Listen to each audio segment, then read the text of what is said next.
pag-post niya sa internet ng mga designs ng cakes na ginawa niya, mayroong mga natuwa at humanga sa kanyang mga kakaibang gawa, kung kaya't doon na nagsimulang makilala at tangkiliki ng kanyang mga cakes. Ang prosesong ginagawa niya gaya ng sculpting, ini-sketch niya muna ang gagawing designs bago niya ito simulang gawin. Ipinakita niya sa akin ang mga materials na ginagamit niya. May certain machine ka na ginagamit o ano lang, manual na ginagamit? Kamay lang. Kamay ko lang. Ano to? Cake for Tagaytay. Kaya kailangan mas maaga mo gawin yung design kasi humid doon eh. Sa Tagaytay. So malamig. Ito kasi paglagay mo sa ref, humid, matutunaw. So the longer na air dry mo yung designs, na patagalin mo, mas matagal siya matutunaw. So tatanong mo rin yung client kung yung location, if aircon ba. Kasi i-base mo din sa... Oo, yung paggawa. Oo. So, dito, maraming ways para i-design to. Dito pa lang sa pagdikit nito, depende sa cake decorator, sa cake artist, kung ano yung gusto niyang way.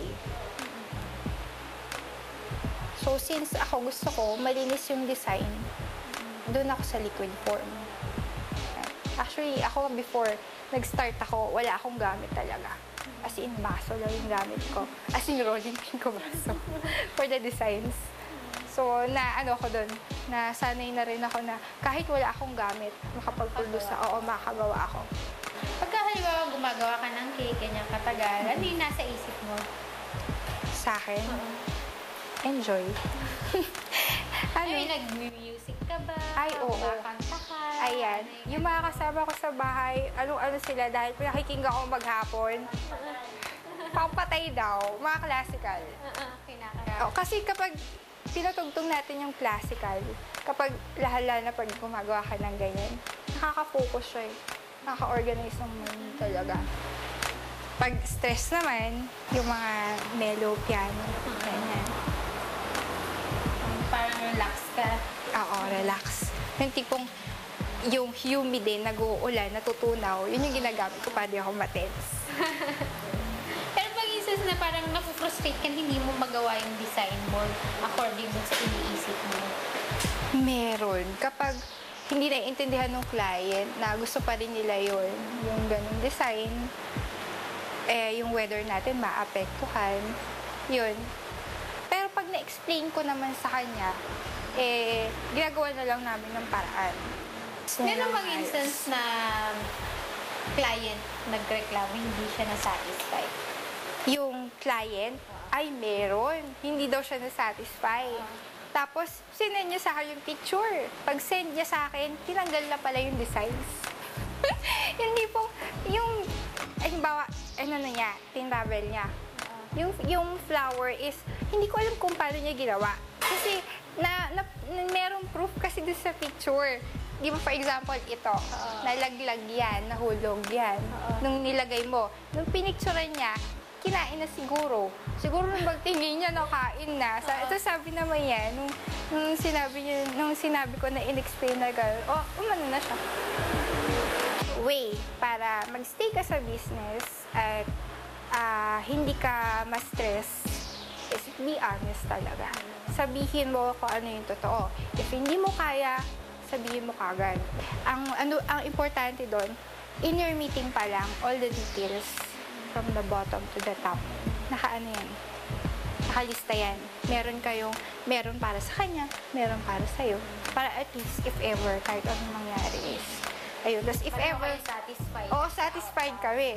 Tapos hanggang maging kaibigan mo na siya. May time pa nga na mag-aabono ka pa talaga. May time na gano'n, mag-aabono ka, tapos at the end point, hindi daw nakuha yung design. Yun lang yung doon. Dapat ready ka na. Dapat huwag kang mawawala sa loob. Dati, akala ko minsan pa, ayoko na. May time na, ayoko na. Parang ginagawa ko na lahat, pero bakit ganun pa rin? Oo. Tapos, ako gagawin, napag-aralan ko nun na, ipahinga mo muna. Basta ka, sige, okay lang, rest ka muna. Siguro, magkapit ka, manood ka sine, balik ka. Tapos, ayusin mo yung lugar mo, baguhin mo, pagandahin mo pa, balik ka kagad sa routine. Huwag mo palang patatagalin. May time na gano'n, na halos iwanan mo siya. Pero, kapag passion mo, babalikan mo. Yung parents mo, ano naman sinasabi nila? Na, syempre, mahirap sa money, ganyan. Tapos, syempre, passion. Ikaw, kukunin mo lahat para maganda lang yung gawin mo. Tapos, syempre, ang baba mo naman maningil, gano'n. Oh, Mommy, okay lang yan. Kasi kamo, okay naman. Kasi, okay naman tayo, di ba? Or kumbaga, masaya naman tayo. Kumbaga, lahat ng needs natin, di ba? So, okay muna yan for now. Yun. Tapos, hanggang sa, ang nangyayari na is, ang makukuha mo na is yung, let's say, may kaya na willing magbayad para makuha yung design na gano'n na maganda. So, ano plans mo naman for the future?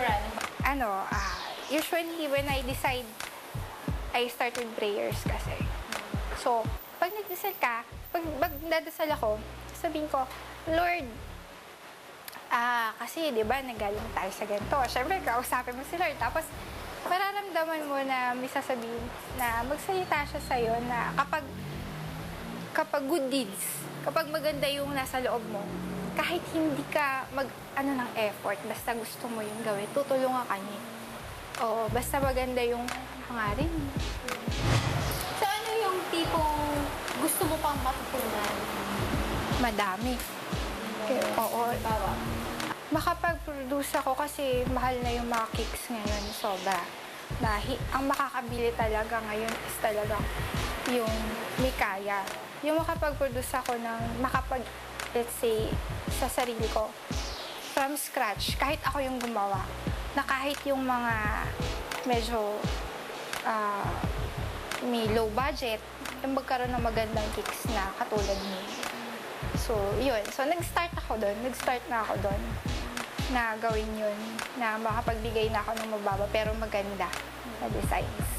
So, sana na mabilis ko matapos. Sa matutunan ko na pag nilagay ko dyan, kahit worth 1,000 is makabili sila, or let's say 500 na ganun, makabili naman sila. Sana na bake shop, tapos mura yung cakes ko, na bibili ng Kahit na yung mahihirap lang na... Oo, kasi minsan nadidinig ko, ay, gusto ko yung cake na yan. Nalulungkot naman ako. Sa maghapong pagkukwentuhan namin ni Aiza, nakita ko sa kanya na kahit tila ba mahirap para sa iba ang kanyang ginagawa, napapagaan ito ng kanyang passion at dedikasyon sa napiling bokasyon at ngayon negosyo na rin maituturing.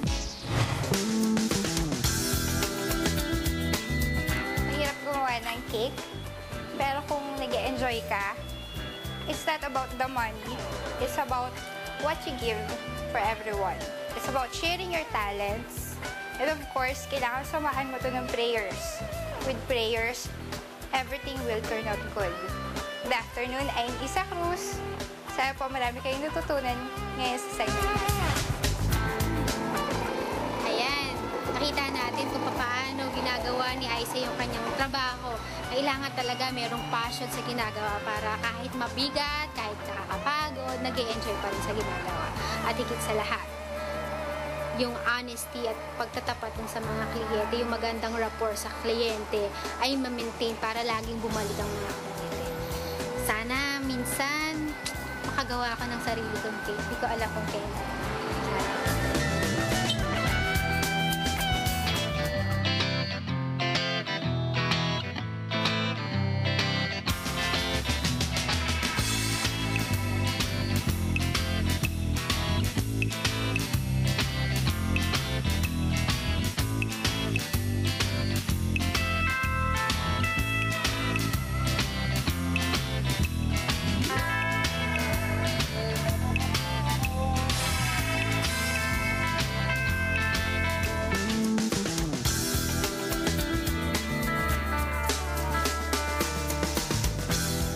Don't be ignorant about the law.